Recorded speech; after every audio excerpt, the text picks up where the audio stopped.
This is the second video in the process of cellular respiration. The first video was about glycolysis, and it was an overview of cellular respiration. And this video's purpose is to take you down the road. We went already from glucose through glycolysis to pyruvate, and we stopped with acetyl-CoA, and we were going into the Krebs cycle. So this video's focus is on the Krebs cycle and its production of ATP as it goes. This is kind of a short video. So to remind you, we have glycolysis that basically produced 2 ATP. Then the pyruvate molecule that resulted from glycolysis was turned into acetyl-CoA. Now we start with the Krebs cycle. We need acetyl-CoA right here to start the Krebs cycle.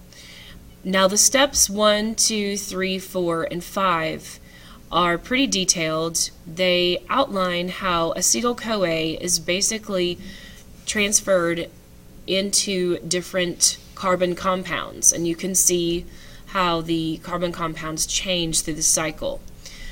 The most important part of the Krebs cycle is for you to understand that acetyl-CoA goes in, and there are 3 things given off.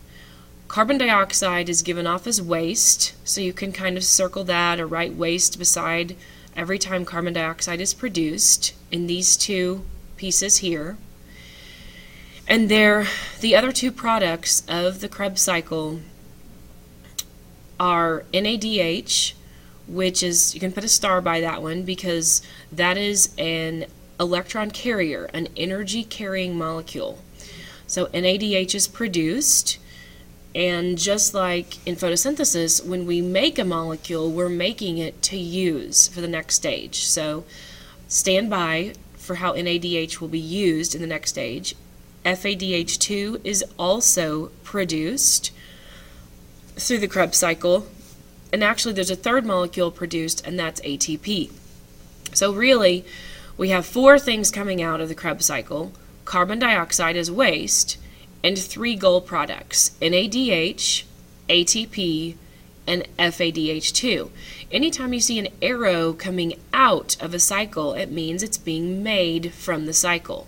If you see something going in, like NAD plus is going in, it means it's being used in the cycle, but NADH is being given off. It's being produced. So that's basically the Krebs cycle. It's really short. After the Krebs cycle, I'll go ahead and finish this. NADH and FADH2 have the energy that was stored in the glucose and pyruvate. If you remember back to your flowchart up here, we started with glucose. Okay, we converted that energy into pyruvate by the process of glycolysis.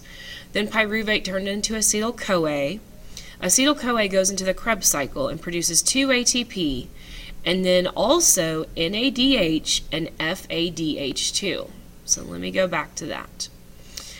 So NADH and FADH2 have the energy that was stored in glucose and then pyruvate. So glycolysis turns glucose into pyruvate. The Krebs cycle, the acetyl-CoA is not in here as an intermediate, but the Krebs cycle produces NADH, FADH2, and 2 ATP.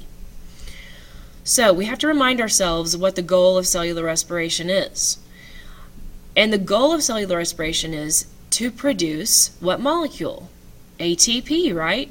So how many did we make in glycolysis? Let's look at our picture. In glycolysis, we made 2 ATP.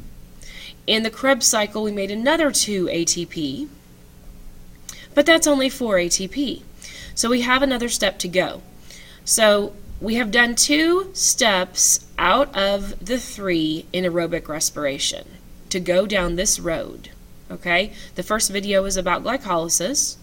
This video is about the Krebs cycle, and remember, I don't care about the intermediates. I just want you to understand what went in and what goes out. So the next video will be about the 3rd stage of cellular respiration for aerobic respiration.